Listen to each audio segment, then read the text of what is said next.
Transmitter device activated. Coordinates set for Earth 2. Hey everyone, the game is afoot. Welcome back to the Earth 2 podcast, your weekly exploration of the DC Comics multiverse and the legacy of their Golden Age characters through the Silver and Bronze Ages of comics. I'm Dr. Peter Watson. I'm very amused that you said that. I'm David Steele. Welcome back. Thank you for joining us. Tries to think of a pun. Anyway, listeners, today's episode on the original schedule was going to be issue 6 of The Joker, published by DC on the 4th of December 1975. But then we read it and we're like, oh, okay. Now, Peter's going to tell us very quickly about the cover to issue 6 of The Joker. Yes, we have the cigar band at the top, The Joker, line of DC superstars, featuring Sherlock Stalks the Joker, number 6, April. Now, we have a locked door, a door that's being locked. On one side, on the left, we have what appears to be Sherlock Holmes in a classic Sherlock Holmes attire. He's got the green deerstalker hat, he's got the big cape-type coat, he's got the pipe in his mouth, puffing away, and on the right-hand side of this door, we have the Joker, and they're both turning a key in the same lock, and they're both saying at the same time, Aha! You're my prisoner at last! And we have a caption that says, Who has trapped whom in this battle between the Master Sleuth and the Clown of Crime? And you look at that and you think, great, the Joker is meeting Sherlock Holmes. Perfect, we can do this in the same sort of style that we did Batman meeting the Shadow and Superman meeting that guy that was a little bit like Popeye, and Superman meeting Captain Thunder, that guy that was a little bit like Captain Marvel. But then we read it and it's not Sherlock Holmes. It's an actor who's playing Sherlock Holmes who gets banged on the head and then thinks that he is Sherlock Holmes and ropes in a stagehand handily called Watson to give him a hand, and they track the Joker down, and like every episode of this comic, it finishes with the Joker being defeated and he falls into water. And there's some fun references to Sherlock Holmes stories like the Red-Headed League and A Scandal in Bohemia and The Hound of the Baskervilles. But because it's not actually Sherlock Holmes, we didn't really feel that we should do that one. No, definitely not. If it had been, we would have gone, great, Sherlock Holmes in the DC universe, but it's not as an actor playing, so it's very much Sherlock as a fictional character within. So we're both a little disappointed at that. And it's interesting, worth pointing out that this issue of The Joker was published a few months after DC's one and done one-shot of a Sherlock Holmes comic, which adapted very, very, very, very well indeed the stories The Final Problem and The Empty House, and has a caption promising another issue on sale in August, but that never happened. So it was almost, you get the sense it was almost this little bubbling, oh, we're going to do Sherlock Holmes at DC, but then it came to nothing. So we kind of sat there looking all disappointed and feeling disappointed we weren't going to be able to do this issue. But then Peter had an idea, or maybe I prompted Peter into having an idea. I can't remember. But Peter did that thing that he does, didn't you, dear? I most certainly did. I went down a rabbit hole, finding as many comic versions of Sherlock Holmes as I possibly could. And my first port of call, of course, was Kid Eternity, because he has summoned Sherlock Holmes several times to help him on many of his adventures. However, it's usually just for like 2 or 3 panels. Yeah. Which is hugely disappointing. Yeah. But I did find 3 fantastic stories that we'll be covering today. Yes. So we're still going to do Sherlock Holmes meeting the DC characters. So what's the first story we're going to do then, Peter?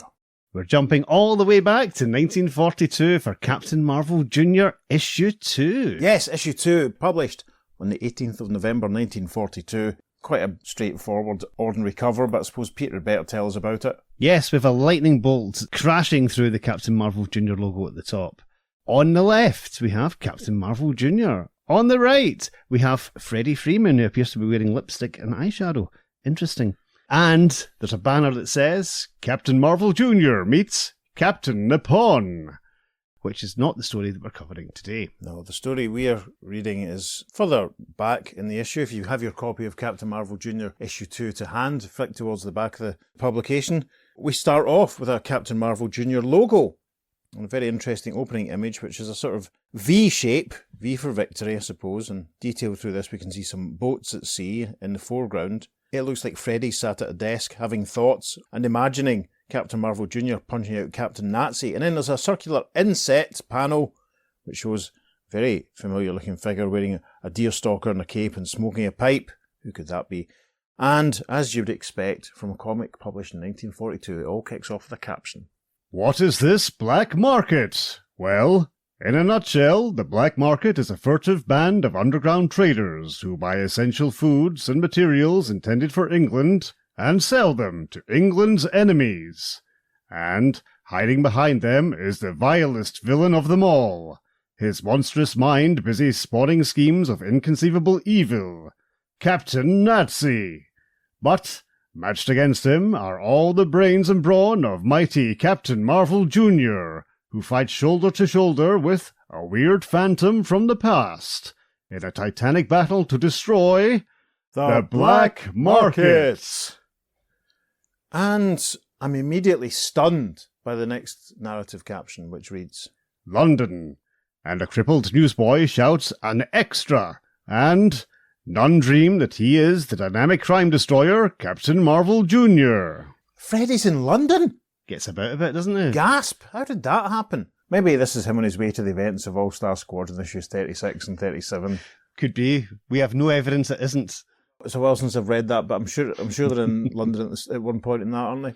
Can't wait till we do those issues. They might be full cast, actually. They might have to be. We might have to do them over 2 weeks and make it full cast. Maybe it'll be. But, oh God, here's the thing, Roy's dialogue. Anyway, right, back to the plot. We see, is that the moon? Take a drink. Hey. Oh, this is wonderful. One thing I love about the way London and the UK and England and Scotland and such like are represented in American comics is the geography. I always think of that Spider-Man cover when Spidey's in London and he's fighting baddies on Tower Bridge, which is right next to the House of Parliament rather than like 2 miles down the river. Freddy appears to be on Baker Street. Yes. And there's a full moon overhead, so take a drink. But it's seemingly in the background, we can see the almost silhouetted form of Big Ben, which is hilarious. Because it's a bit of a walk, listeners. It's a bit of a walk. Freddy, as Peter said, looks beautifully made up and rendered. And he's holding up a newspaper, which is called The Alert. And the headline reads, England menaced by black market. Wales, Scotland and Northern Ireland obviously not bothered by it. You can see some gentlemen in the background reading the newspaper. And Freddy seems to be addressing the reader as he cries, Extra! England menaced by the black market!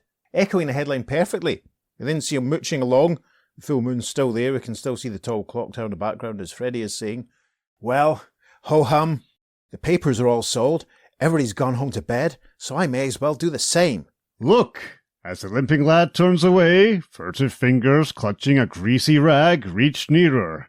Nearer! Yes, poor Freddy with his crutch is looking to his right, but behind him and coming in, out of his sight, is, as the caption says, a pair of grotty-looking hands with a cloth. Oh my goodness! Freddy exclaims, as he's grabbed by 2 men, one pulling his crutch away from him, and another guy in a brown suit grabbing Freddy from behind him and shoving the rag against his mouth as he says, Papers like The Alert must be stopped, and people who sell it must also be stopped permanently. Gosh. Watching the cowardly attack through slitted eyes is a man whose fanatical features show him to be that monster of mayhem, Captain Nazi. Yes, it almost looks either as though Captain Nazi is watching out a window or on some kind of projected TV screen. It's not too clear, but Captain Nazi can see the silhouetted forms of Freddy being attacked by these 2 bad men, and Captain Nazi is thinking, My men work well, and will forever still the mouth of yonder brat.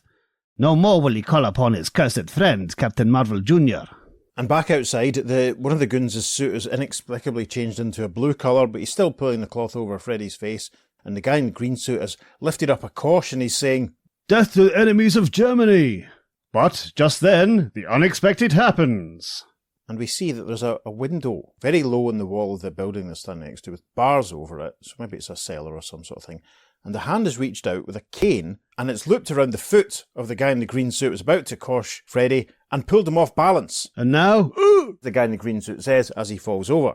Freddy manages to recover his wits and slaps both goons with his crutch as he says, You're still 2 against 1, so let's see how brave you are. Ooh, cries one of them. It looks as though the 2 goons have run off because then we see a voice calling to Freddy through the grilled, barred window in the wall. Come down, my boy. Let me offer you safety. Strange. Whose voice is this that offers Freddy Freeman a haven? Freddy's made his way into this basement dwelling, and we see that he's entered a room, which is a nice painting on the wall, lots of shelves lined with books. There's a table with some very interesting equipment, and there's a pipe and some other stuff laid out on it. And facing Freddy with his back to us is a man who appears to be using a very fancy cigarette holder and wearing a lovely green silk dressing gown by the looks of things. As Freddy enters, he says, What did you say your name was, sir? I didn't say, son. It's for you to guess.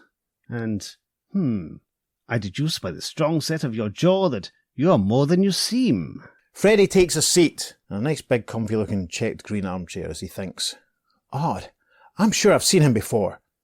And that remark seems familiar. And then he says out loud, I've been trying to get to the bottom of the black market which keeps food from the poor by selling it through backstairs methods to those who are foes of freedom. He stands up, the man in green stands up too, puffing on his cigarette holder, and shakes hands with Freddy, saying, Count me in your fight. I've heard of people going hungry while unscrupulous traitors buy up huge supplies of food. And outside, the monster behind the black market, Captain Nazi. Yes, is this the first time Captain Nazi's appeared on the podcast? Certainly is. It won't be the last. No. When did you first encounter Captain Nazi? Can you remember? I think it was the issue of Shazam quite late on in the run. I can't remember the issue number offhand. Yeah. The Alan Weiss cover, Junior's pounding him at the fountain, Captain Marvel's getting him to stop. Yeah, we're going to do that issue because it's got a one-panel cameo from a few other Fawcett heroes. I will talk much more about it when we get to it. Captain Nazi, in his uniform of green leggings with black stripes down the side, blue boots, green trunks, yellow belt, a green close-fitting tunic with a swastika, white swastika on a black circle, gold epaulets, close-cropped blonde hair. He's standing outside, and we hear Freddy's voice from the open-barred window. Who has an open-barred window? I don't know. Anyway, we hear Freddy's voice saying, It'll be a pleasure to have you with me. And Captain Nazi, obviously investigating the scene of where his goons mucked it up, overhears this and says, That's the voice of the little snivelling cripple brat. I'll settle accounts with him now. Captain Nazi somehow makes his way into the building. Walking down the stairs, he is saying, This time I won't give him a chance to call for Captain Marvel Jr. Captain Nazi arrives in the room where Freddy's talking to his new friend. Freddy exclaims, Captain Nazi! Yes, you meddling weasel, and don't call for Captain Marvel Jr. Ha! Open your lips, and I'll seal your friends forever. Captain Nazi raises his hand, which has a pistol. Freddy thinks, I'm trapped. Can't let another die on my account. And Freddy's friend in the green with the cigarette holder thinks, I deduced that lad was more than he seemed. I must help him. I've got it. With the cunning and wild the man he fights, the mysterious stranger takes a deep breath, and he spits his cigarette out of its holder. There is a little zip as the cigarette hits Captain Nazi in the eye. Captain Nazi exclaims, What? Ah! That did it, cries Freddy. And then at the next panel we get a close-up of Freddy as he yells, Captain Marvel! There's a massive BAM! As a lightning bolt strikes and the blue and red uniform appears. Junior flies forward, punching Nazi and saying, Glad to meet you again, Captain Nazi. My knuckles have been itching for your chin. There's a great crack sound effect as Junior's fist collides and Nazi exclaims, Oof! Junior then grabs him by his right boot and flings him around, prompting Nazi to say, Let me go! Okay, but don't blame me for what happens. Junior lets go Nazi, who goes flying into a table, which knocks everything on it flying, including a test tube, some notes, and there's a jar of something which appears to be looking at it upside down, which spills all over Captain Nazi's back. Junior then says, Don't lose your temper, big boy. I warned you that you wouldn't enjoy my letting you go. Ha! For this outrage, your friend will pay with his life. You see that Nazi has a knife in his right hand. Where that came from, I'm not sure, but he stands and hurls it towards Freddy's new friend, laughing as he does so. Ha ha! I must save him. Oh, too late, says Junior as he tries to move forward, but the knife collides with his friend. Nazi exits the room saying, If you want to keep your friend alive, don't bother chasing me. He's right. Aha! That chemical which splashed him has an infrared reaction. How he can tell that, I'm not too sure. There's a slight stain on the back of Nazi's head. Maybe that's what we're supposed to look at. I don't know. Junior crosses to the body in the chair, examines it, and realises, well, of all things, this isn't him. It's a dummy. And his new pal has walked in behind him. See him waving a sword, and he says, Of course, just a little trick of mine. I switched it to get this weapon. By the way, what happened to the newsboy? After he called me, he disappeared. Doesn't notice they're actually identical. But anyway, Freddy's new friend is examining some pieces of paper, it seems. He says, We don't need a policeman. I have used my powers of detection to give me a clue to the black market. As he says this, Captain Marvel Jr. is running for the door saying, I can't wait, because I also have a clue. Seconds later, Captain Marvel Jr. follows Captain Nazi by spotting the glow of infrared on his back. Yes, I'm going to need this explained to me in words of one syllable how this is possible, listeners, but we see Junior flying after a silhouetted dark form which has a red spot on its back and leaves a trail behind. Is that how infrared works? Does Captain Marvel Jr. have infrared vision? It's the first time I've ever heard of it. Apparently so. It's in continuity. There we go. Oh well, we'll see. The next panel shows Captain Nazi entering the large doorway of a building which is identified as warehouse number 2. And we see Junior alighting on the ceiling next to the skylight of this building as he says, Captain Nazi's entering this deserted warehouse. Now to find out why. To find out why. Brilliant song within Spiral Carpets. And that skylight will help. Oh, help. Another great song by the Beatles. Good grief, I'm being spoiled. The next panel, great image, shows Junior looking down through the skylight and Captain Nazi talking to his little throng of suited and hatted goons. Hosts suspect this deserted warehouse is the headquarters of the black market, and that the food ships our Führer subs fail to sink are looted at night, and the food brought here. Well, I certainly wouldn't suspect it, would you, Peter? No, I wouldn't expect the Spanish Inquisition either. Junior, observing all this, says to himself, so, Captain Nazi is the head of the black market, eh? And with a... he drops through the skylight, like that bit in Seeds of Doom, Kenny, do you know what I mean? Towards Captain Nazi and his goons, and we see some of the food which Nazi and his goons have been intercepting. There's some ham and lots of cheese, which obviously prompts Freddy's line of dialogue, because as he lands on his feet, he says, where there's cheese, you will usually find rats. Who dares to? Captain Marvel Jr.? Captain Nazi just legs it, frankly, as Junior throws a ham after him. We know it's a ham because it's got ham written on the bag that it's stored in. Throws it after him, saying, I prefer this ham to the human ones below me. I'm getting out now! Junior manages to strike Nazi in the back with another clearly labelled ham as he says, poetic justice, Captain Nazi. You're being dive-bombed by the very food you stole. Exclaims Nazi. Amusingly, Junior then lassoes his goons with strings of sausages, saying, don't be unsociable, ratsies. The party's just begun. Exclaims one of the bad guys. The next panel shows Junior tying them all up using the sausages. The sausages must be very strong, I think, or the bad guys must be very feeble. Good British sausages. Yes, etc. Junior is saying here, how'd you like being caught up by the food you kept from hungry thousands? Now it's Captain Nazi's turn again. But where is he? And we see that there's a silhouette form behind Junior holding a large barrel which has molasses written on it. Goodness me. And this silhouetted form says, you seem to enjoy fighting with food, Captain Marvel Jr., so I'll present you with this barrel of molasses. This barrel of molasses played at Glastonbury just before Menswear in 1996. Listeners, amusingly as we record, I had a very brief Instagram interaction with Matt Everett of Menswear in the Montrose Avenue yesterday as I pointed out that he could have done with some sun cream while he was at Glastonbury at the weekend, and he replied saying, yeah mate, my neck's like pork crackling. So that was lovely. There we go. Might put that on the socials, might not. Perhaps pork crackling is in this warehouse. I wouldn't be surprised, actually. Probably be loads of it. The barrel of molasses shatters over Freddy, covering him in brown gloop as he exclaims, I can't breathe, as he's coated in this brown gloop. I'm not even sure what molasses is, to be honest. It's brown gloop, apparently. Right, so you don't know either. Listeners, do you know what Mum, if you're listening, do you know what molasses is? Captain Nazi is delighted at what he's achieved here. He throws his head back and laughs and says, your days of seeing and breathing will soon be forever ended, Captain Marvel Jr. He kicks Junior, still covered in the brown gloop, through an open doorway. Inside, Yankee upstart, and when this night is over, nobody in England will ever again be tried by their peers. Can't see. Harder to breathe, says Junior as he staggers forward, and we see that there's a row of drawers in front of him with a sign that reads, intense cold danger. So this is obviously some kind of refrigerating room. Junior, still struggling under the brown gloop, saying, things getting worse. Molasses freezing. Minutes later, Junior falls backwards, saying, losing strength, getting colder, weaker. And at that point, the chap in green, who helped him earlier on, arrives through the open doorway. We now see that he's wearing a checkered deerstalker and has a pipe in his mouth. And if you're paying attention to everything we said at the start of the episode, you might have guessed who this person is now, listeners. As he arrives on the scene, Freddy's new pal is saying, following my own clue about the black market, I discovered a yellowed piece of paper with just a number on it.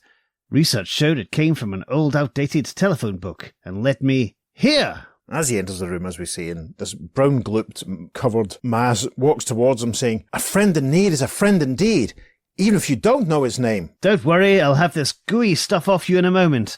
and then we'll look over the situation. And the chap in the deerstalker with the pipe uses a knife to cut all of the molasses off of Freddy. Is my dictionary handy? Let's do a quick Google search then. It's a term I've heard. A thick syrup produced during the refining of sugar, light to dark brown in colour. Okay, that's fine. So it's a syrup, yeah. Okay, I thought it had something to do with meat. Well, I think no, of chitlins probably. Anyway, so yes, as the chap in the hat with the pipe starts to cut the goo away from Freddy's face, Freddy says, "I've got to catch up with Captain Nazi." Freddy's new pal is down on his knees using a large magnifying glass to examine the floor as Freddy says, "What are you doing?" We see the magnifying glass and the obvious mark of a footprint on the ground as Freddy's pal says, "Here are Captain Nazi's footprints in the dust, and from the way they're spaced, I deduce that Captain Nazi used this packing case as a desk." And we see Freddy's pal leaning over a large packing case, examining it again with his magnifying glass. "Here is the imprint of a telephone, and here a map had been drawn on the makeshift desk, and the pencil pressing through the paper left its imprint on the packing case." Yes, and we see it's a very rough but reasonably accurate map of the south, the absolute south coast of England, but it's kind of upside down. Yes, north is south, south is Yeah. north. We see the Isle of Wight, we see mention of Southampton and the New Forest, which is kind of accurate because they are quite close together. I might post a photograph of when I visited the New Forest in 2019 on the socials this week, but I may not. And we also see details of convoys and the Soylent and such like. Freddy says in the next panel, "Say, look at the bottom of the map. A note. It's barely legible. Consignment of poisoned food due to reach City Market, Brancaster, 5 a.m. Tuesday. The butcher. It's nearly 5 o'clock now, and today's Tuesday. I've got to get busy. Where's Brancaster?" Just follow the Great North Road. You can't miss it. But young man, you've forgotten about the map. From it I deduce that Captain Nazi plans to hijack a convoy due in port within the next 12 hours. You've got 2 jobs to do tonight. And the map shows the Bulu River, an estuary in the south coast near Southampton. You can find it easily. Goodbye, my boy, and good luck. And they shake hands. Chap in the deerstalker with a pipe patting Junior on the shoulder as Junior says, "I still don't know who you are, though I've seen you someplace before. But whoever you are, you've been swell." But even as Captain Marvel Jr. wings his way north, 2 human monsters drive south. Captain Nazi and the Butcher. Yes, we see Captain Nazi sitting with the butcher. The butcher seems to be a slightly overweight man, wearing a blue suit and a hat, and he's smoking cigarettes, so he's obviously evil. Nazi is praising him. You have done fine work, Butcher. The Führer will be pleased about your poisoned food consignment and the hijacking of the convoy. You will be well paid. "I would have done it for nothing, Captain. Anything to revenge myself on this nation whose foolish war ruined my great hotel business." Gosh, he's so banal, isn't he, listeners? There's a caption. And, at that very moment, a drab, battered convoy butts its way up the English Channel. Yes, we see some ships at sail. It looks like it's early morning, very moody sky. In the east, the first faint, ragged rays of dawn. In the market square of Brancaster, a patient breadline awaits the arrival of the food consignment. Yes, a few civvies stood around. We can see they're wearing their gas masks and their little packs over their shoulders. I'm quite impressed at that level of detail. A woman there with her daughter is saying, "It shouldn't be long now, dearie, and we'll have all kinds of good things to eat." See another chap in green talking to his pal. "Us blokes, we certainly owe a debt to those convoy chappies." Yeah, no one says that, folks. I remember there was a fan fiction Doctor Who story written by someone who wasn't British. I remember my pal Tony telling me about it like 30 years ago, and it had a line when Ace cried, "Oi, bloke!" No. Anyway, there's a caption for the next panel. Minutes later, heavily loaded trucks rumble over the cobblestones of the square. We see the trucks arriving, ladled high and heavy, and the crowd, massive crowd, all yell, Hurrah! However, Then, as the hungry multitude surges eagerly forward, an incredible interruption. Captain Marvel Jr. flies in with a flaming torch in his right hand. He says, "Just in time. I've got to prevent them from eating that food." Junior flies over the nearest truck and sets the food on fire. The man in green who we saw a moment earlier yells, "He's burning our food!" Another woman yells, Get him! Junior says, "Stand back, all of you. This food is poisoned." We see a little boy, obviously holding a loaf of bread or something. Junior moves towards him saying, "Drop that!" People in the crowd behind them can be heard yelling, Lynch him! "The beast!" Oh, I don't like the next panel. The little boy drops the loaf of bread. We see a dog eating it. Junior observes, I hate to see a dog die, but human lives are at stake. Maybe this will convince them. Oh my goodness, the boy looks upset. Everyone else looks very angry. And indeed, in the first panel, the next page, we see the poor mutt lying dead on the ground. One observer says, He was right. The food is poisoned. That was a close shave. You see Junior trying to hold back two of the men that were going for him, and he's saying, This food would have killed a lot of you. Luckily, I heard about it just in time. And these men are Nazi agents. I'm sure you all know what to do with them. Meaning, of course, the people driving the trucks. And a wise man with a pair of glasses and a bow tie standing nearby says, And I know who you are. You're Captain Marvel Jr. Junior flies off in the next panel saying, Goodbye. And he thinks, I only hope I can get to that convoy in time. And as he goes, the crowd all yell, 3 cheers for Captain Marvel Jr. What about the dog?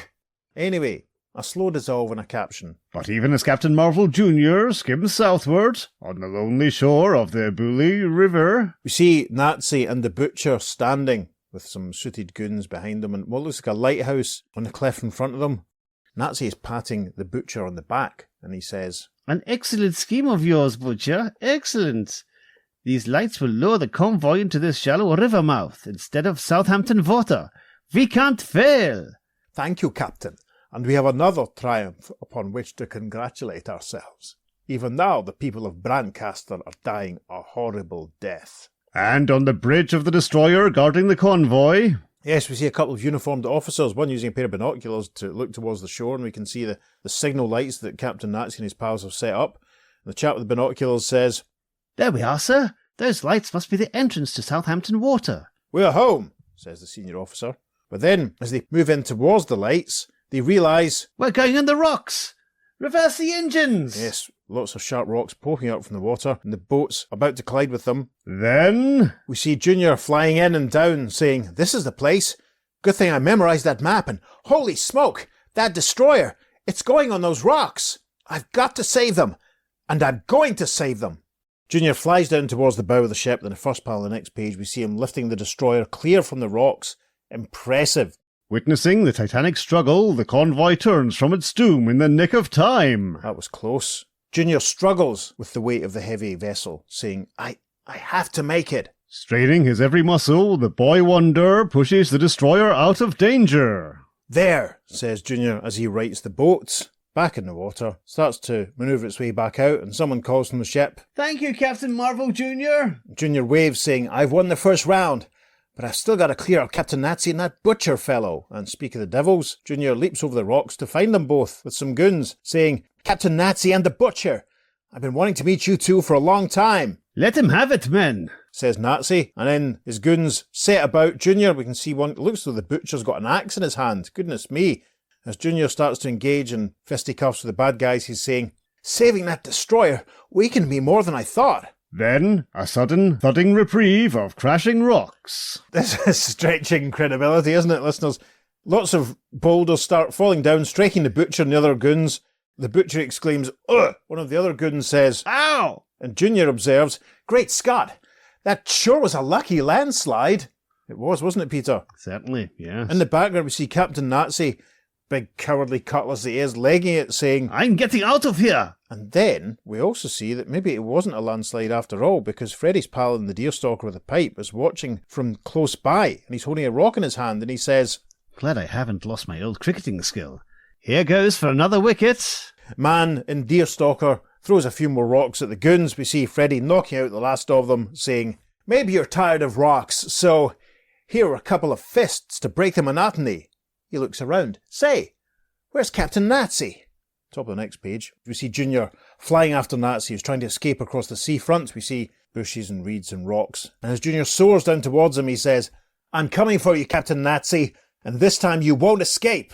Catches him up and punches him out, saying, I've waited a long, long time for this. Then, into swift-sucking quicksand plunges Captain Nazi. Yeah, Nazi falls backwards as Junior punches him, and then we see him in the next panel. God, he's already up to his nose in it. His two arms are reaching out. Junior has a hold of him. Nazi cries, Help! You're beyond all human help, Captain Nazi. No one can escape from quicksand. He seems to go from view. Freddy's friend with the deerstalker has arrived. Junior is saying, Well, that looks like the end of that. But if you hadn't been on the spot, it might have been the end of me. Why, your hand is bleeding. Yes, I cut it on those rocks. Nothing serious, but there is a certain doctor, an old friend. I'd like him to have a look at it.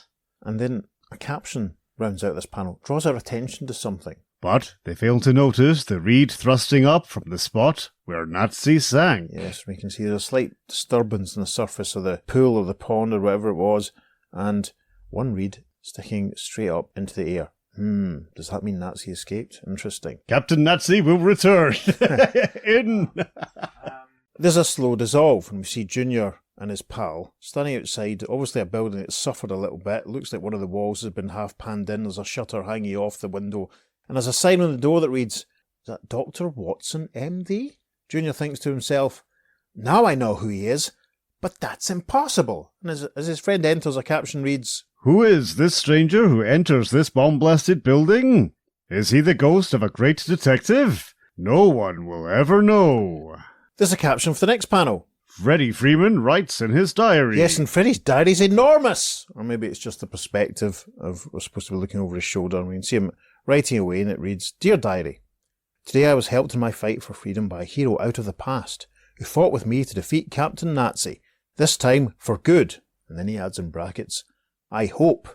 And the final panel of the story is a nice circular insert shot of another copy of the Alert newspaper, and the headline reads, Black Market Smashed Forever. The text continues, Captain Marvel Jr. and mysterious companion defeat Captain Nazi and the Butcher. And I suppose we have reached The end. So Junior's pal was obviously Sherlock Holmes. It looks like it was Sherlock Holmes to me. At no point was it referred to as, which is interesting. Yeah, you've got to sort of wonder the reasons why. Maybe they just wanted to have fun with it. I wonder if there was copyright reasons. Yeah, it might still have been rights issues at that time. I think it's pretty much public domain now. I think some of the final stories have only just recently entered public domain. So so that's probably the reason. But in fairness, it's quite a recognisable character, so Yeah, you don't really need to say who it is. it's certainly easier for our purposes if there was a panel of Junior saying, Sherlock Holmes? Not really impressed by Captain Nazi. It's very much a run away, Yeah. run away. A total... There's a word I want to say, but Peter will probably edit it out. A complete Nazi. Not impressed at Sherlock not realising that Freddie and Junior were the same person. Yeah, true. That's quite amusing. The molasses thing was hilarious. Yes, We had to look it up. yes, we did. And it's a thick brown sugary syrup, which I don't think we get here. So I don't know why they're bringing molasses over here. That was the other thing I would sort of mention was like, it strikes me as being slightly historically inaccurate from what I understand about supply chains and stuff back in the day. Yeah.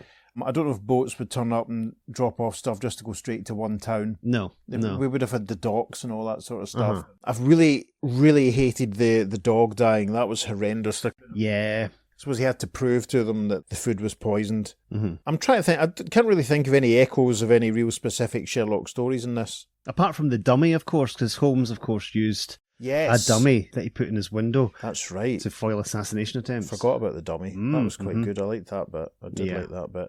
I quite like using the cigarette holder as a blowpipe to blow out the cigarette into Captain Nazi's eye! Into his eye! Sherlock must have enormous vital capacity to be able to power that. I'm still fascinated by the fact that Freddie's in England. Yes. Or the UK, as most of us here would probably say. With no real explanation for that. I don't know if there's anything in the other stories in the issue that have him in that vicinity. It could be he's heard about this black market and was investigating it and decided to come over. Because straight off the bat, he's like, I'm investigating this black market. Yeah, and he's already got himself in so that he can sell papers in another country. Yeah. And you sort of think, like, would he have had a passport? Did Junior just fly over? Or is Junior in pursuit of Captain Nazi? It's all, I'm maybe being too picky. But Yeah, I think Junior were just flown over, I'll be honest. yeah. I have to say, I was very impressed at the rendering of the locals with their gas masks over their shoulder and stuff. Those cylindrical containers that they used to have them in, That was a nice sort of touch. Seen them in museums a lot here. Yeah, and the geography of the map was fairly accurate as well, ish, to a point. Although upside down. Yeah. I like how Cap Junior was struggling lifting the ship. He's not as strong as Captain Marvel really, is he? He's not quite at the same level of power. Yeah, that's a really good point. And I sort of wondered, if he'd had time and Junior changed back to Freddie and then changed back to Junior, would he have been revitalised and sort of would he be up to full strength? Was that something he could have done? But no, you're right, that's a really interesting point, because I remember in the 90s series they made sport out of the fact that whenever either Billy, Mary or Freddie was using the power, there wasn't as much to draw on for anyone else. Sure, yeah. But you're right, it is all the more impressive what he manages to do with the ship, because Junior is not going to have the full strength and abilities of Captain Marvel Senior. But he does have infrared vision. Which is fascinating. Don't know how that works, but that's fine. Yeah, I mean, that's just, I suppose, just a symptom of that kind of throwing stuff out there for the sake of an interesting story that they used to do in the olden days, and nowadays we're sort of going, what? Yeah. If this had been a Captain Marvel story, then I think when he was trapped in molasses, he probably would have said Shazam to change back to Billy, because Billy's smaller and could maybe have got away from the molasses before they fell back down on him. I can picture that, yeah. Whereas obviously Freddy is pretty much the same size and shape as Captain Marvel Jr., so that would have been pointless for him. The one with the molasses, listeners, we can't get past it. We're obsessed. Molasses. You having for your tea tonight, Pete? I'm going to have a piece in molasses. Yeah, I might nip round to Lasani and see if they'll deep fry me some molasses. Have a molasses supper. I did like the apparent death by quicksand. Yes, instant quicksand. It was very fast. Very quicksand. Rapid sand. Yeah, it was sort of a tiny little cop-out ending in a way that, I've run off, I've got caught in quicksand. Right, okay. I'm not a fan of that out of nowhere Deus Ex Machina sort of storytelling. If they had mentioned it earlier, be careful, there is quicksand in these parts. Or if there had been a sign in the background, beach, danger, quicksand. Yeah. Yes, exactly. Yeah, we're not having the most coherent of conversation this one, listen, because it's quite a choppy sort of story. I like the shifts in location. And sort of like, and to be honest, some of the artwork is lovely. Like Junior's movements, especially when he's flying, it's very, very well rendered. Especially that swoop in to Captain Nazi in the final page is fantastic. Yeah. And the shots of him flying over Brancaster and such. Is there a real place called Brancaster? I've never heard of it. Well, I'm just going to type Brancaster into maps and see if anything comes up. Oh, wow. It's in Norfolk. Oh, well, there we go. What do we know? That's quite a hike from Southampton to Norfolk. I mean, it's well north of Peterborough. Northwest of Norwich, quite near King's Lynn by the looks of things. All our Brancaster listeners are shouting at us right now. Yeah, well, that's something we've learned today at least. So basically, these boats came in at Southampton and then drove all the way up to, unless, of course, they were just passing South. No, they wouldn't, because they make point of coming into Southampton. The thing is, Southampton's not really in the channel, is it? No. The channel's sort of like further up between the south coast and France. I mean, whereas Southampton it's sort of southwest of London, listeners, if that helps, and Brancaster is northeast of London. So by a much further distance away from Southampton is from London. So that's an unexpected bonus today. This episode was sponsored by the food, molasses, and the location of Brancaster. Yes, if we have any listeners in Brancaster, please photograph yourself with a sign that says Brancaster and send it to us. Holding up a jar of molasses. In front of the sign. That'd be amazing. That'd be even better. Perfect. Standing next to a dead dog. No, that'd be too far. I think that's the perfect way to end this. Yes. Captain Marvel Jr. met Sherlock Holmes. I mean, like we should say, he's still friends with Dr. Watson. He doesn't show as being too elderly. Nope. You know, he's still showing as active. Interesting that the house that Watson is living in is suffering bomb damage, etc. And of course, there was a reference to Freddy standing on Baker Street at the very start, which is obviously a very obvious reference. So if Holmes and Watson aren't still living together, that's interesting. Well, they weren't really, were they? That was only for a few stories. Anyway, do you know what, listeners? This is the most scrappy and random conversation. As Peter said there, that's the best way to end it. Let's see what story we're doing next. And we're on to our next segment, which comes from Flash Comics number 69. Yes, published on the 12th of December 1945. Oh, look who's on the cover. It's the Flash, funnily enough, and he has his hands up to his ears. He looks pained because in front of him are the three dimwits. Hooray! We've not had a mention of them in a very long time. Very, very long time. And from what, our second episode? Yeah, pretty much. I think they have been mentioned in passing. Yes, but it's probably the first time we've seen a representation of them since our second episode. And one of them is playing the violin, obviously, very, very badly. I like how Jay's experiencing pain, but the other two, we can't think. It's been so long since we've done it, we can't remember which one's which.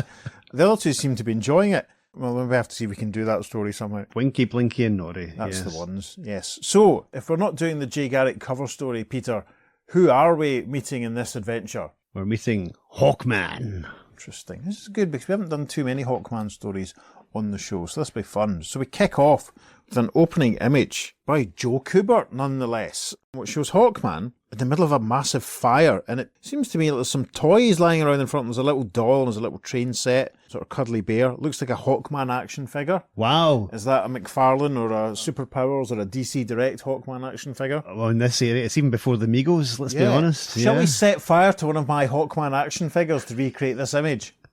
Sure. Yeah, let's go and do that then. Right, okay, you can see that photograph on the socials, listeners. Hawkman is struggling in the flames, but he's not alone. It's an elderly gentleman, very lined face, thick white hair, wearing a very unusual sort of coat with a weird tied collar. This gentleman also has a pipe in his mouth, has a bit of a checked cape flowing off his back, and a checked deerstalker has just fallen off his head. Underneath this glorious image, which I'm sure you will see on the socials, there is a caption. When fires start without matches, when freak accidents cripple the work of a man's lifetime, when a man sees everything he has struggled for going up in flames, that man needs help.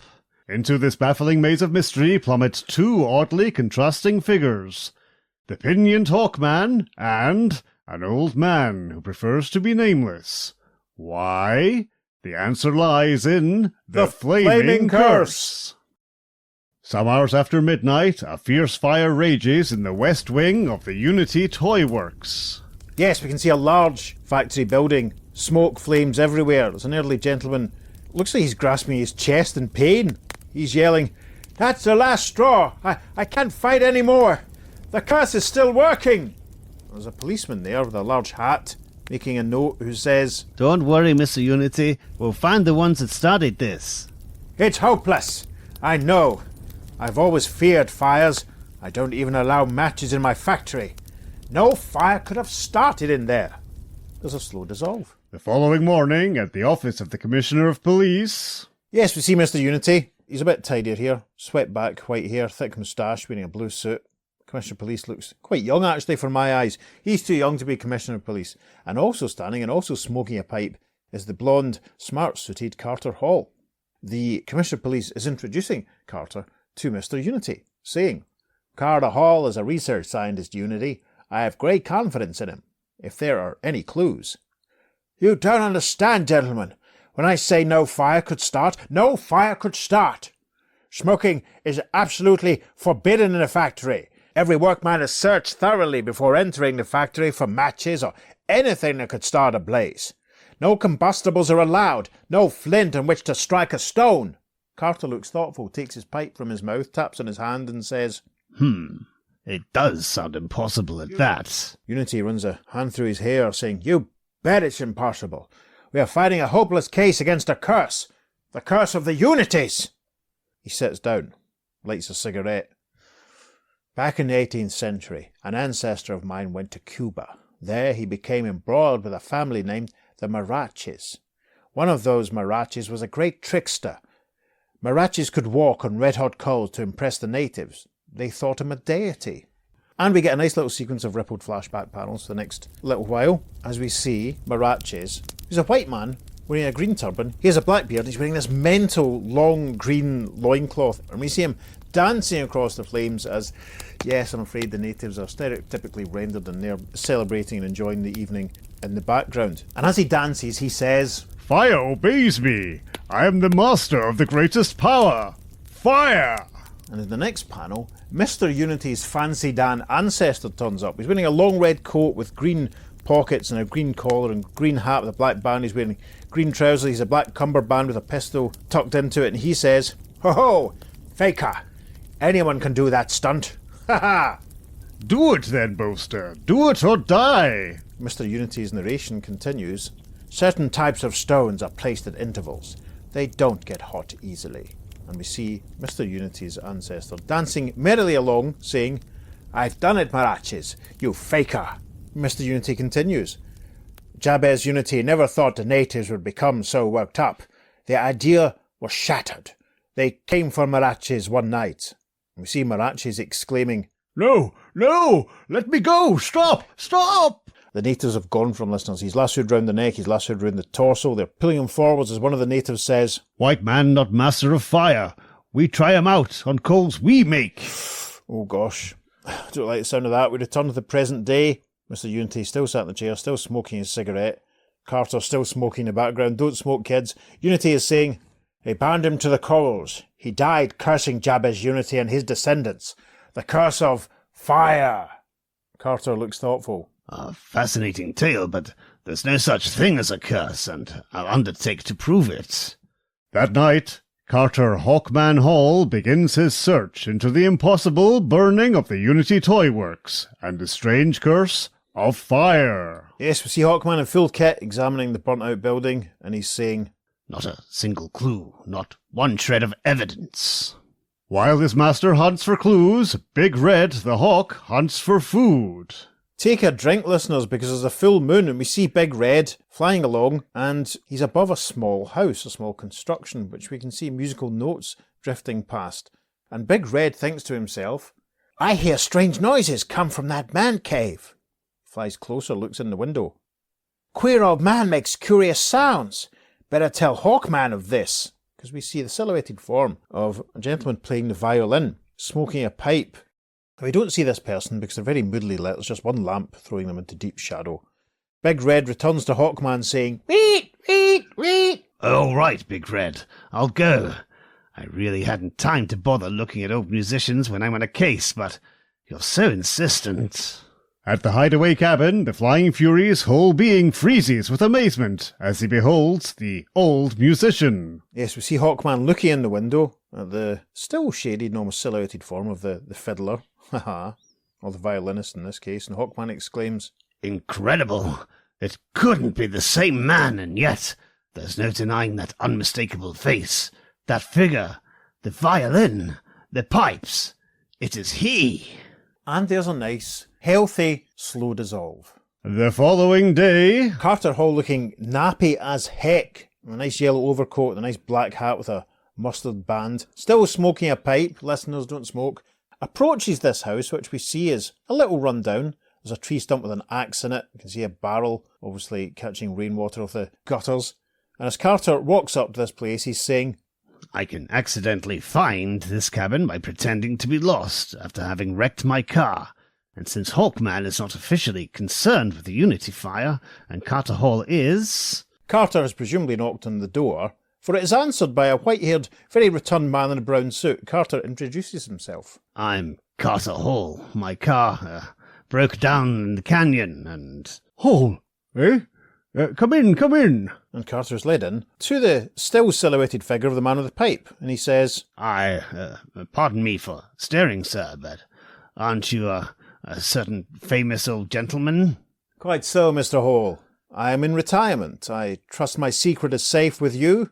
This figure emerges from the shadows, takes a pipe from his mouth, puts a hand on Carter's shoulder and says, Just as your secret is safe with me, Hawkman. What? I mean, no. How in the world did you guess, man? No guesswork, pure deduction. In the cuff of your right trouser leg is a small artificial hawk feather. Who would possess that, except Hawkman? Also, when you came near a gold leaf oscillator in this room, I saw it move and vibrate. No known force will affect that particular leaf, therefore it was an unknown force, possibly the secret ninth metal invented by Hawkman. Those two facts known, I made the only possible deduction. It's quite elementary, you see. And since you are working on the Unity fire, I deduce you have come to me for help. Man, oh man, that sharp mind of yours is as keen as ever. There are absolutely no clues. A fire could not have been started, yet it was. Man with the pipe inhales deeply and says, Precisely. So our impossible fire must be of some chemical origin. We should look for an educated man who in all likelihood worked in the factory because his presence caused no undue comment. Peculiarly enough, there was a man named March working at the factory. He recently disappeared. Originally, his name could very well have been Marachez. You think the old curse has started again? It could be. I don't want to bring you out. Then they're interrupted by the portly fellow who answered the door, who says, I forbid it, sir. My dear doctor, I'm old enough to go when and where I please, and I please to visit the rooms of Mr. March with Hawkman. And with that, our deductive clever fellow, we can all work out who it is, can't we, listeners, pulls on an overcoat, and we see him sticking on a deerstalker. There's a slow dissolve. That night. And we see that the chap in the deerstalker with a pipe and Hawkman are now investigating the rooms of Mr. March. Hawkman is saying, We've hunted all over and found nothing strange. Yes, if March were a scientist, he'd have chemicals and chemical books around. He likes poetry and art, and does wood carving as a hobby. But then he spots a piece of paper very close to the fireplace. Picks it up and examines it, saying, "Wait! This half-burned paper. It looks like March's birth certificate. Now, why would he try to burn that, unless he wanted to hide who he was? But working at the factory as he did, that doesn't make sense." Not only that, but if March committed the crime, there should be some evidence here to show he knew how to set that fire. Because unless March was a scientist, he couldn't have done it. Hawkman and his friend in the Inverness cape and deerstalker start to move off, with his friend saying, "Exactly, my dear Hawkman. Thus, our next step." But he cuts off, because we can hear a voice from the next room saying, "Is to get back inside that room." A caption at the top of page 6 suddenly reads, A gun barrel flashes in the moonlight as it arcs viciously downward to crack against Hawkman's head. Yes, there is a Thud! sound effect as Hawkman gets struck. His friend can only look on. We see Hawkman's out for the count in the next panel as two suited and hat-wearing and pistol-bearing goons step forward towards our pal with the deerstalker. The first one saying, "This old guy will be a cinch now that we got Hawkman out of the way." "Yeah, this old duck can't fight." The first goon steps forward saying, "See, one punch and he's headed for Dreamland." and he punches Hawkman's pal, who can only exclaim, "Oh!" and fall downwards, his deerstalker falling off and his pipe dropping from his mouth. As the thug lashes out with fist and foot at the helpless old man, Hawkman slowly lifts his head. And as he does so, he thinks, That was a hard blow. My head still hurts. "Come on, Hawkman, get on with it." Not impressed at all. As Hawkman recovers, we hear the smaller goon saying, "Shall I pump a slug into him now?" Yeah, then let's beat it. Hawkman thinks, Killers. Old man helpless. Got to stop it. Almost out on his feet, the Flying Fury hurls himself recklessly forward. yes, as the goon fires his gun, there's a satisfyingly out-of-order Bang! sound effect. Hawkman pulls his wrist up, saying, The ceiling's the best place for that slug, fella. And your jaw's the best place for my fist. yes, Hawkman follows up with punching the goon as well. He grabs the other goon by the wrist, flinging him around, saying, How's it feel to be in the receiving end, bub? Hang on to your uppers. he flips him over, so the man lands on his head with a Crash. amazing, very satisfying. Hawkman's pal seems okay. He gets to his feet, saying, "I see now why they hit you there on the fire escape. Man, you are a fighting terror. No wonder they were afraid of you." They're afraid of you, you mean? That's why they tried to kill you. Hawkman and his friend take to the skies in the next panel, Hawkman lifting him under his arm. Take a drink, listeners, because there's a full moon. As they fly through the air, Hawkman is saying, We have to search that factory again, and somebody is afraid of what we'll find. another slow dissolve.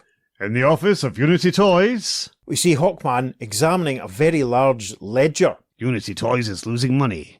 I guess that fire just about finished, Unity. Now, let's re-examine the scene of the fire. We can see in the next panel that in a very burnt-out area, we can see the damage to the ceiling and such like, cracks in the walls, burnt wood in the floor in front of them. Hawkman points to the ground, saying, Footprints. These weren't here last time I investigated the place. "They lead off to that doorway," says Hawkman's pal, pointing to a door that says exit. They go through the door into the next room. We can see what looks like a barrel, some piece of wood lined up against the wall, some sacks lying in the ground, and balanced on a shelf, piled up high, lots of tins of baking soda. This must be a general handy room for the company cafeteria. Food and wood utensils. "It might be that there are clues here," says the chap in the hat, looking around. behind them, a hand tosses a glass vial into a pile of wooden sawdust. The bottle breaks, and... Yes, there's a nice sound effect as the bottle shatters and flames kick up immediately. Hawkman's friend with the pipe remarks, "I heard the lock click. We're trapped. Flames burning up from the floor now," as Hawkman leans forward saying, The fire's gained. We've got to smash our way out of here. "But there's no luck." The door's too strong to smash. "Get back here, man. You'll kill yourself in those flames." The massive thump as Hawkman again tries the door. But then, very helpfully, Chekhov's baking soda, he reaches to the piles. There's still a chance. See if you can find a hammer and chisel among those tools. As Hawkman's friend in the deerstalker starts to rummage about, Hawkman takes the lids off a couple of cans of the baking soda and starts pouring it around. This baking soda will smother the flames. Then a few taps of that hammer and chisel and the hinge bolts will fall out. Organised, I like it. Keeping his head whilst all around are failing, etc. Blah blah blah. Working with the speed of desperation, Hawkman unhinges the door of doom. The speed of desperation, they might have supported menswear. Yes, a very nice bit of rendering here from Mr. Kubert as we see the hammer and chisel in the foreground of the panel lying against the door as Hawkman and his pal have made their way out, with Hawkman saying, "We have to work fast. I've a hunch the man behind all this won't balk at anything." "Right you are." Chap with the deerstalker on the pipe, who very frustratingly hasn't been identified, but we all know who he is, shakes hands with Hawkman, who's taken off his mask here. "You now know who started the fire and why. You won't need me anymore. I'm going back into retirement. The fewer people that know I worked on this case, the better." It was a great experience working with you. And there's a slow dissolve to take us to the top of page 9. Minutes later, the office of Arnold Unity. Mr. Unity is sat in a chair. A couple of other people in the background. Hawkman, in full uniform, walks in and says, "The case is over, gentlemen. I know who started the fire. It was Richard March." Unity's head swirls round. He says, "March? But why? That's great." "And you, Arnold Unity, you are Richard March. The Marachi's trail of vengeance ended when you killed the remaining Unity, the real Arnold Unity, a few weeks ago." "That, you're mad." "You kept the identity of Richard March alive by working in the factory and keeping rooms in his name. You looked enough like Unity to take his place. Taking over his factory wasn't enough. You wanted cold cash, so you set fire to the factory after systematically robbing it." A couple of police officers start to move towards Unity in the next panel as Hawkman continues. "You weren't a real scientist, but the real Unity was. In his office were the science books that enabled you to make a thorough study of fire. A quick way to start a fire is with powdered lead, which, when exposed to air, oxidizes and bursts into flame. You tried to burn your birth certificate, realizing that if it were found it would prove who you are, because you buried Arnold Unity under the name of Richard March." Gasp!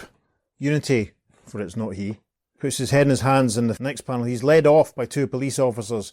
Hawkman watches him go, saying, "You got away with murder once, but you won't again. We'll reopen the case, and I'll get you the maximum sentence." And we have a final slow dissolve to that grotty old cabin in the woods. And in a lonely little cabin, an old gentleman plays his violin. His last case, a successful one. Yes, and you can take a drink, listeners, because there is a full moon in the air above, and we see the distorted musical notes drifting out of the house and probably upsetting Big Red at some distance. And we see the silhouette of 2 gentlemen, a portly figure, another chap not quite so portly, and the portly fellow says, I still don't see how you put all those facts together.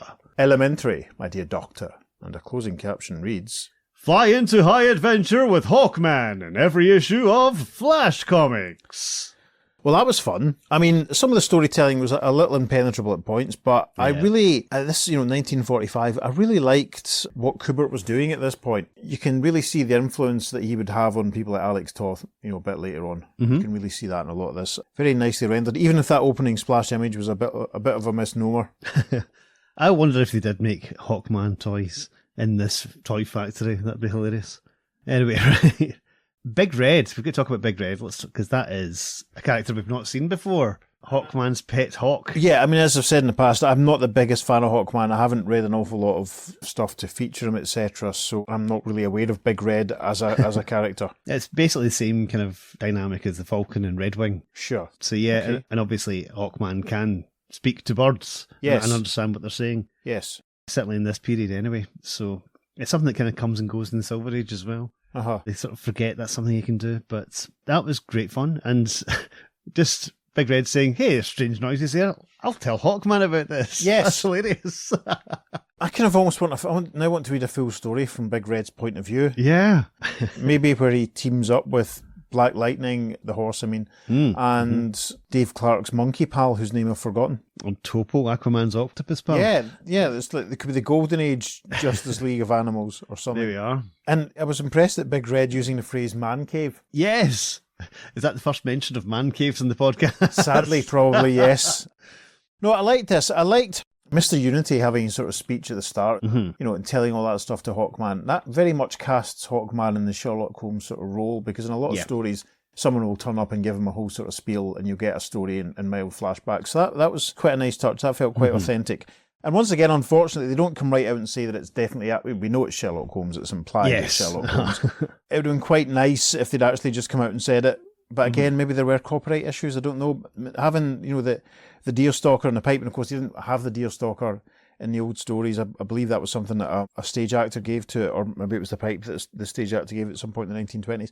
It was nice when Hawkman and him teamed up and he started to do some investigating. Yes. It kind of reminded me of, remember that fairly recent Detective Comics story where it revealed there's a whole secret society of the master detectives, and Hawkman's revealed to be one of them, and it was always a case of, why is Hawkman there? Because you never really think of him as a detective, but No, he certainly is in this story. Yeah, I mean, I've not read enough Hawkman stuff to sort of comment. I suppose I remember a little bit in Starman when the Shade talked about Ted being a bit of a thinker, but I don't. What story was that from? When you say recent, how recent? It was one of the recent Detective anniversary issues. I can't remember if it was 1,000 or 1,027 or something. Right, okay, got you, right. I wasn't sure if you meant recent as in our terminology of recent, i.e. 2002. No. Actual recent, but probably within the last 5 years. See, and this is our first glimpse of Dr. Watson. That's true, because we didn't see him in the last one. Yes, just saw his door in the last one. His ramshackle door. But yeah, he's actually there living with Holmes on holiday. I mean, it's implied, isn't it? The elementary, my dear doctor, and all that sort of stuff. And it's fun. I mean, it is fun. It would have been nice if they'd just come out and said it, because then I could have called him Sherlock Holmes or Sherlock or Holmes all the way through the story instead of saying Hawkman's friend and the deerstalker. But there you go. Again, as I keep saying, I haven't read enough Hawkman to know if this is typical or not, but it was a fun little urban adventure. I liked that, the whole bit with Holmes finding the birth certificate and them all really sort of working it out from there and extrapolating. And it was quite a twist that Unity was not the real Unity. Yes. And that he'd killed the guy and he'd started the fire. And as you say, it's quite a lot of speechifying from Hawkman at the end. But no, it was all right. One thing I thought was funny was Chekhov's baking soda. Yes. That was fun. And then nice how when he sort of talked about how powdered lead's a good way of starting a fire, and obviously that's what was thrown in on page 8 to start the fire that Sherlock and Hawkman had to deal with. It was nice how we were sort of told that, but it wasn't spelled out by virtue of, say, a flashback, or, it was all implied and left for the reader to work out for themselves, and crediting the reader with a bit of intelligence, I think. Yes, and kids don't throw powdered lead. That's not a good thing to do. I do love Kubert's Hawkman, although he is very inconsistent as to how he draws him sometimes. Because his side on is very dynamic with the beak coming out, but you've got the chin there. But there's one panel in particular, like in the last page, where it's a face-on version and it just looks really weird. There's a tiny bit of chin there, but... Yes, I see what you mean. It's almost just like loose, rough feathers at the side as opposed to kind of like the proper wing bit coming up at the side. It just looks really off as a face-on. If it had been slightly angled, I think it would have been better. As he does his massive speech to the reader, it's a face-on look, and it's very peculiar. Yeah, I mean, there's some really nice renderings of him, like panel 2, page 6, when he's out for the count, looks very... what I would even think of as a modern image of Hawkman by Kubert. It looks very much like the cover of one of the ones with the Gentleman Ghost that we did a couple of years ago. Yeah, it does. And, there's a couple of points when I felt the narrative was a little bit foggy, like when they're investigating the rooms of Mr. March and then the other goons are outside. Like, I guess they were employed by the fake Mr. Unity, or the real Mr. March, I suppose.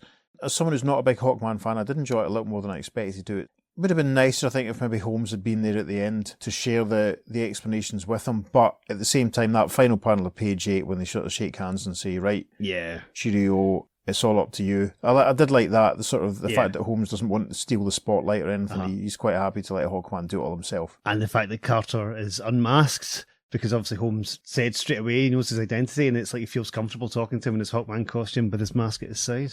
Yeah, that bit was fun as well. Yeah. That felt quite authentic when he deduced that he was Hawkman and explained why. That was fun. I enjoyed that. I'll definitely put in that panel on the Instagram, I think. There we are. So obviously, if this is the Golden Age Hawkman, ostensibly this takes place on Earth 2. So this is a Sherlock Holmes of Earth 2, and we've already done the earlier story there where Freddie Freeman, aka Captain Marvel Jr., met Sherlock Holmes on his Earth. So that's a couple of multiversal Sherlock Holmes for you listeners. That's not bad. There we are. Fantastic. That's not bad. Something to bear in mind. Let's figure out where the next one is. And we move on to our third and final, not Sherlock Holmes. Or is it Sherlock Holmes this time? Let's find out. Yes, listeners, as the crow flies, we're taking a little step back to the 11th of July 1973 and the publication of issue 112 of House of Secrets. Does Peter need to tell us about the cover? Nah, cover's irrelevant. It's got a full moon on it, though. Take a drink. Okay, Man fair lies in enough. a pit with a spike with a skull on it, and people in weird dress are standing over him. I don't think it looks too good for that man. But anyway, listeners, if you have your copy of 112 handy, or if you've got an omnibus or whatever, flick towards the final story in the issue. Where we start off, and let's be honest, these guys are clearly meant to be Sherlock Holmes and Dr. Watson, as essayed by Basil Rathbone and Nigel Bruce. My late friend David Friel had tattoos of Basil and, as he put it, Basil and Nige on his calf. God bless you, Davy. Wow. Missing you already. And the Dr. Watson lookalike chap, and wearing a grey tweed suit, sat in a chair as the Sherlock Holmes lookalike. We can see the violin balanced on the mantelpiece behind him. Obviously Sherlock Holmes based upon, he's got a lush purple robe with a golden collar, he's wearing a neat black bow tie, his hair is slicked back. It's very obvious who these guys are based on. But probably for reasons of copyright or whatever, they are not identified as Sherlock Holmes and Dr. Watson, so we shall have great fun with this. Things kick off as the not Sherlock Holmes guy says, Pity you hadn't come earlier, Winston. You would have found this case revealing. Quite revealing, I'm sure. Blue smoke from his pipe breathed Roderick like a dim memory of the previous days as he recalled the beginning of the case. Such an odd woman, Winston. And Winston looks on as Roderick Doyle, for that is he, thinks to himself, Really, we should have known from the very first, but then, how could we? and Roderick Doyle, for it is he and not Sherlock Holmes, narrates the bulk of the story, and his narration begins. It all began with the note begging an appointment late in the evening of the 22nd, and the hauntingly charming girl who appeared for the interview at 8. And we see the hauntingly charming girl. Red hair, pale skin, ruby lips, wearing a tight-fitting green dress, green hat, etc. She's a green parasol. And she arrives and says, Mr. Doyle, Mr. Roderick Doyle? The same. And you, I take it, are the Lady Christine McBain. Yes, Mr. Doyle. Please, may I come in? I fear I'm being followed. And then we see Abel, the host of the House of Secrets, as he says, The place, London. The date, 1894, in the Borough Street apartments of a certain famous detective, who was about to find himself embroiled in the case of the demon spawn. And we're told that the story is by Gerard Conway. Oh yes, lovely, and art by Luis Dominguez. wonderful. We're in safe hands, listeners. Roderick Doyle speaks in the first panel of page 2. Perhaps you've heard of my associate, Professor Winston. Winston, this is the woman I was telling you about, the one with the relative difficulty. Winston gets to his feet and says, Charmed, miss. And Lady Christine continues, It's more than just a difficulty, Mr. Doyle. I swear to you, they're trying to kill me. Christine went on to tell about the McBain Castle, an ancient fortress overlooking the Irish coast where she lived with her aunt and uncle, and relatives of a more unsavoury nature. One night, several days before, she'd been awakened by a distant scream she'd barely heard through the thunder of the storm. She claimed to have gone to the window and peered into the courtyard below, and there seen several figures moving. Yes, we see Lady Christine with her hair down. She's lovely, looking out the window, the rain lashing against, and a fellow in a tall hat and a cape moving about on the ground down below. And in a sudden burst of lightning, she'd seen something horrible, something terrible she couldn't describe, and she screamed. Yes, we see the scream emanating out from the castle, and our perspective sort of shifts, so we're looking back up, and in the foreground we can see 3 men, one who's a neat moustache, very well dressed, another man appears to have a hunchback, long grey hair, another fellow we don't see, and they seem to be dealing with yet another man who doesn't seem to have a shirt on, the poor soul, in this weather, who's down on the ground. The first dark-haired man who we see with the neat moustache and the wide eyes turns and says, It's Christine. She's seen us, Raymond. In a horror, she'd swooned, and until dawn she'd lain like one dead, her dreams confused and fearful. Yes, and we see Christine stretched out on her bed asleep. But when she woke the next morning, it was as though the night had been a dream. We see Christine sitting up in bed with the sun shining through her bedroom window. At breakfast she spoke little. And we see Christine and her family sat around the table. There's one older man at the head of the table with white hair and a moustache, an older grey-haired woman beside him, one chap with a lined face, dark hair and neat moustache, another younger man with red hair. Her cousins were strangely silent, as though waiting for her to break the spell which had fallen over them all. She did not, but eyed them carefully. Could it have been a dream, a terrible nightmare, or was it much more? And the young man with the red hair says, You look unwell, Cousin Christine. Didn't you sleep last night? I slept well enough, Damon. Once the storm awoke me, but it was nothing. That's good to know, sweet cousin. Very good to know. Christine looks a little alarmed as Damon pats at his lips with his napkin. She wondered then what he'd meant, but that afternoon, while she was riding, his meaning became very clear. We're outside. Christine is racing along on a beautiful black stallion. It was well known that Christine enjoyed racing a horse gallant, how she loved to gallop and make him hurdle impossible heights, and it was a perfect day for such exercise. We see them clearing a low wall, which is fun. The air crisp and clean, the wind just slightly bitter. Bitter enough to make death ironic. And then we see that the strap holding the saddle in place has snapped. We see Christine falling from Gallant's back. But fortune, she claimed, was with her. Fortune in the form of a conveniently placed haystack, which saved her life. Yes, we have to point out, we don't really see a haystack here. We just see her falling from the horse as it clears the wall, and she seems to land in a hedge. A workman nearby sees her falling and yells, "My God, lassie!" This older chap with a moustache and workman's clothes goes to help her. "Here, miss, here. Are you all right? That fall you took, some sort of accident?" No, not an accident. Someone tried to kill me. We see that she has picked up her saddle. Examining it, she says, "The saddle strap's been cut with a knife." Oh, it's a bit like what Simon did to Brat and Brat Farah, isn't it, listeners? Anyway, we arrive at the top of page 5. Her voice choked off, and she bowed her head, her shoulders drooping in fear and depression. Winston took her hand and patted it comfortingly. Yes, we're back in the rooms of Roderick Doyle, as Doyle says to Christine. "There is more, of course, Lady McBain. Another attempt on your life." "Several, Mr. Doyle, each more terrible than the one before. 3 days ago, Gallant attacked me. He'd been given some unearthly brew which made him savage, uncontrollable.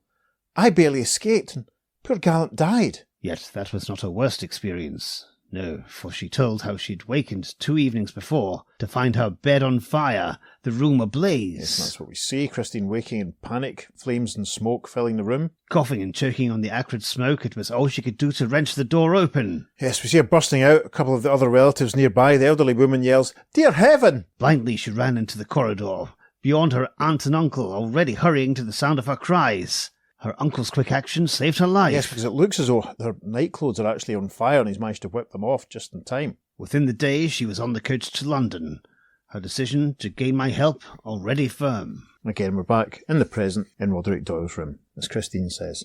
"Will you help me, Mr. Doyle? I could speak to no one. They'd think me mad. But if a man like you would prove my story true..." "Precisely, Lady McBain. Pack your bag, Winston. We'll take the next train to County McBain." A slow dissolve, and the narration resumes. A day later, we were in County McBain, a small coastal village. The station was quite deserted at first. But then... Yes, the familiar-looking, grey-haired man with a bit of a hunch has appeared and walks towards Doyle and Winston and Lady McBain. He says, lady, you've returned to us then, have you now?" "It's Tom, the gatekeeper. Tell me, Tom, have things changed in Castle McBain?" "Nary a thing, ma'am, nary a thing. If you'll be following me, I'll guide you to the carriage." I watched him with growing suspicion. He seemed oddly like the hunchback of Lady McBain's description. Yes, he really does look like him, listeners, it must be said. Though I couldn't be sure. Still, I mentioned my fears to Winston. And we're now in the back of the car, approaching Castle McBain. Doyle and Winston in the back seat, as Doyle says, "Keep an eye on that one, John." "You've seen something, Doyle?" "Perhaps not, but we needn't take chances, old friend." The car pulls up outside the castle. Then, as Christine ran ahead to her aunt and uncle, I received my second premonition. Yes, Doyle looks up at the building and then he says quietly, "Odd. The tower." And then as he continues to examine it, in the next panel we see Christine introducing Winston to her uncle. Doyle takes in the whole building and thinks to himself, According to Christine's story, she pulled down those draperies. And that fire she spoke of, why hasn't it left its mark? Things are not what they should be here. Christine told her family we were old friends of hers visiting on a holiday. They greeted us well enough, but still I could not shake a certain anxiety. Yes, we see Doyle and Winston being introduced to Cousin Damon and the other chap who we saw earlier on with the neat moustache and the swept-back dark hair and the bright, shining eyes. As Doyle thinks, The man's hand. Ice cold. Steady, Doyle. Take hold of yourself. And this man says, "We've heard great things about you, Mr. Doyle, and about you, Professor Winston." And his eyes gleam as he says, "And we hope you both enjoy your stay, as much as we will." That evening, after Winston had retired and the rest of the house was silent, I made my way down to the floor below, and in the dimly lit library, I discovered something of great interest.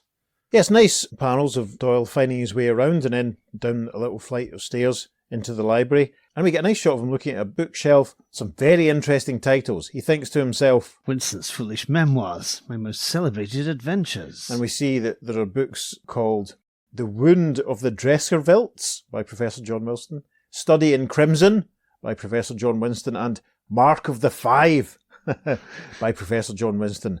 And taking us all in, Doyle thinks, That explains it then. There was more, and at last it all began to fit into place. Yes, we see a collection of newspaper headlines. One that reads, Doyle solves Rue Morgue murder. Doyle calls supernatural rubbish. Doyle captures Morat, but it's cut off. I wonder what that could be alluding to. As he looks at the newspaper headlines, we can hear a voice behind him suddenly saying, Pity you had to see that, Mr. Doyle. Now we shall have to rush matters to a close. And Doyle whirls, his face caught in the moonlight, as he exclaims, You! And we see Lady Christine McBain and her family, the aunt and uncle, the other cousins. She point out there's a full moon clear through the window behind them, so take a drink, listeners, as Lady Christine says, Yes, Mr. Doyle, the famous Mr. Doyle, scoffer of the supernatural, pretender to almost divine detecting abilities. When we ran out of victims, we could think of no other more suitable replacement than you. And then we see that, well, Lady Christine has a couple of very pointy canine teeth indeed, as she continues, You, Mr. Doyle, an arrogant, overrated egotist. Don't you think it fitting that a man who's leeched on the misfortunes of the evil should die, murdered by vampires? And with that, they all extend talons, and they all reveal their teeth, and they all lunge towards Doyle, who says, An admirable plan worthy of Moratorium himself. First you capture my imagination, and then you capture me, Admiral. But unfortunately, dear hosts, it won't succeed. We see him reaching for the table and pulling up a blade. His captioning resumes. The silver paper knife arced forward, but even before it connected, uselessly, they dove for me, and I was in the midst of the greatest battle of my life. We see him fighting off Lady Christine, eyes wide, teeth bared, she's going for his throat. They bore down on me. I felt the girl's breath on my throat, the sting of incredible pain. But then he manages to fight back, seemingly. He shoves Lady Christine back, which also knocks the others onto the ground. And then I pushed them off, struggled to my feet and ran from the room. We see him running off, his hand to his neck.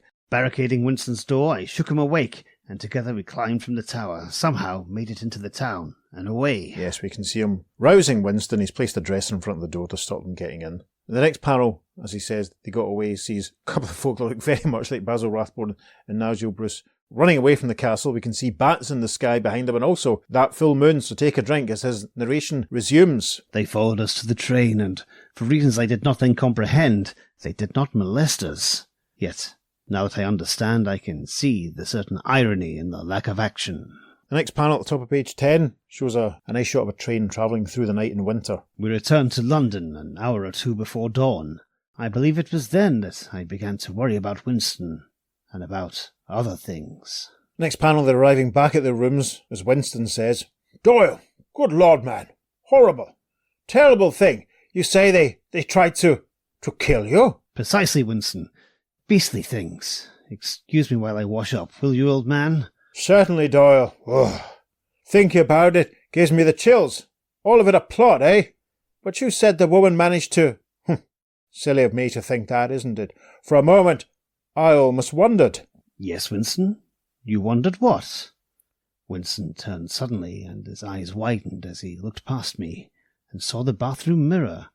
Saw what I had seen moments before. Winston points past Doyle to the glass, which is disturbingly clear of any image, as Winston exclaims, Doyle, there's no reflection! Elementary, my dear Winston.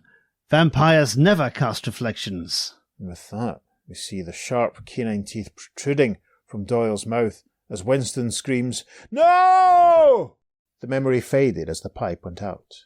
Quietly, Doyle tapped the cold ashes into a nearby tray. He smiled at the sound of Winston stoking the fire. Yes, we see Doyle emptying his pipe into the ashtray beside him. Winston with a poker, striking the flames, as Doyle says, Well, Winston, I see you've discovered what I discovered. And we see Winston's face in the firelight, and, oh dear, his canines have grown very long and sharp, as Doyle, with the full moon through the window behind him, concludes that those bitten by the vampire become vampires in turn. Welcome back, old fellow. Should make a good tale for the casebook, eh? The wide-eyed Winston looks panicked and scared as a closing caption reads, "And in the darkened room, there came the sound of a frightened, choking sob." And a caption reads, The end. "Next issue on sale during the 4th week in August if you're fussed about such things." Well, that was fun. Roderick Doyle. Yes. And Professor John Winston. Yes, very obvious who they're supposed to be. An absolute feast. That was great fun. Loved that. Yep. That might actually be my favourite of the three of them. Yes, steeped in Holmesian lore, and certainly the artwork is a joy in this. Louise Dominguez Yes. is fantastic. Mark of the Five, it's a sign of 4, studying Crimson, studying Scarlet, obviously. The wound of the desk revolts is very funny. Yes. It's very amusing. Jerry Conway having a bit of fun with that.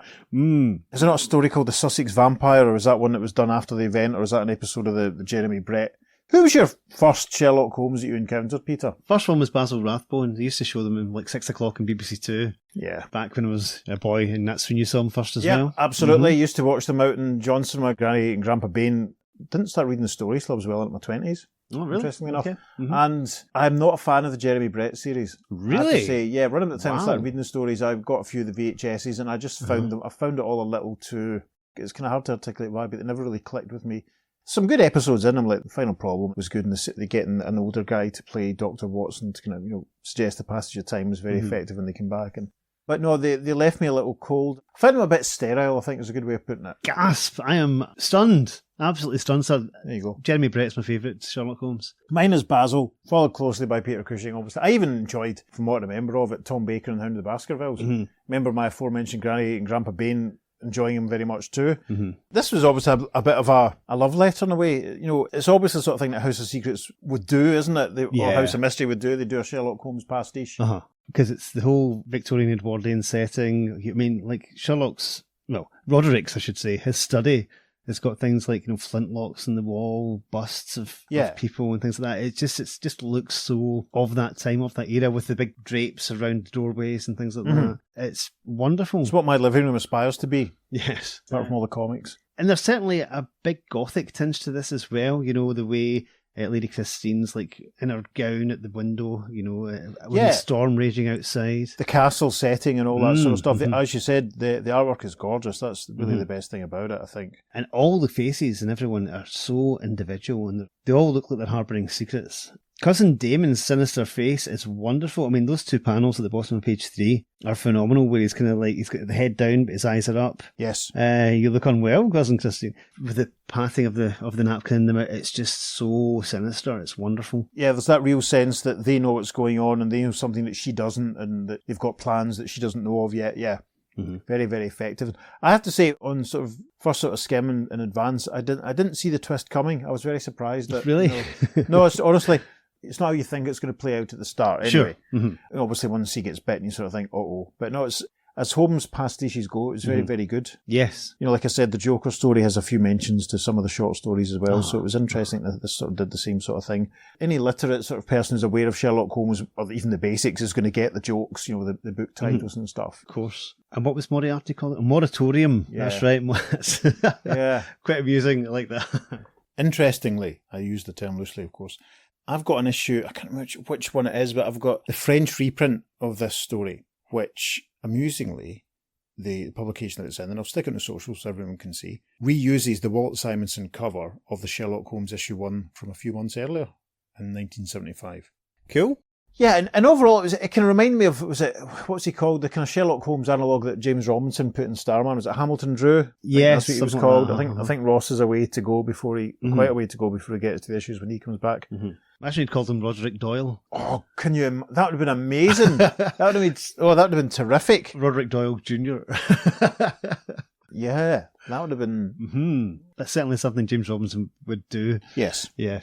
Obviously, the other 2 stories we've done today, we've sort of established or alluded to the fact that it was a Sherlock Holmes on Earth 2 and one on Earth S, and all these horror anthology stories, they kind of they don't really take place within any particular designated Earth. Yeah, no. so it's just fun to imagine that this is the equivalent of, or the variant of them that appear on whichever Earth this story is set on, I suppose. No, it was good. It was great fun. Definitely my favourite of the 3 of them, just for its straightforwardness and for the artwork, I think, more than anything else. Yeah.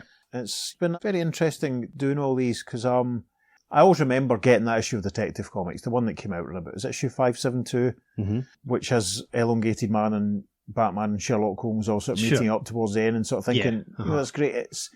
I've always thought it'd been fun if there had been a really properly established Sherlock Holmes in either the DC or the Marvel universe or something. It would have been quite interesting. Yeah. I would love to read a series featuring that character set in that universe or one of those universes. I think that'd be a lot of fun. Yep. I mean, if Sherlock Holmes turned up in that story, there's no reason that Rip Hunter couldn't go back in time and meet a younger version of him. So exactly, yeah. Because what was it, royal jelly he ate that made him prolong his life? Oh yeah, as he got older, he retired and kept bees, and that had something to do with it. Unless he fought Ian Carkle at some point, and, or the Speed Force kept him young, or something. I've got a vague feeling there's an issue of Booster Gold, quite an early issue, Volume 2 of Booster Gold, when I can't remember who it is. Booster and someone else are using one of the time spheres, and they're talking about alternate realities. There's an image of Jack Knight with the shade, but it's not the Dickie Swift shade, it's the shade, the Changing Man from the Steve Ditko, and you also see Batman, Ralph Dibny, and Sherlock Holmes at that point. I can't remember which issue it was. It's just kind of sprung into my head. So I've forgotten all about that. I don't know if they're sort of saying that maybe if they'd unbound that Detective Comics story, but there's been how many reboots and stuff have we had since Volume 2 of Booster Gold? A couple of, at least. It probably is still canon if you feel like it. I like to think that, because obviously Sherlock Holmes has a huge impact and influence on Batman. It's a shame that there wasn't, God, can you imagine, even if it was just a Brave and the Bold, or even just like they did with the Shadow and he turned up in an issue of Batman around about that point. Yep. That'd have been great. Batman could have repeated his lines to the Shadow that he said. It's Yes. basically, you were my inspiration. Yes, very much so. Yeah, is there not a story? No, we haven't done that story yet. I nearly spoiled something there. But that one's in the future, so Okay. I shall say no more at this time. There we are.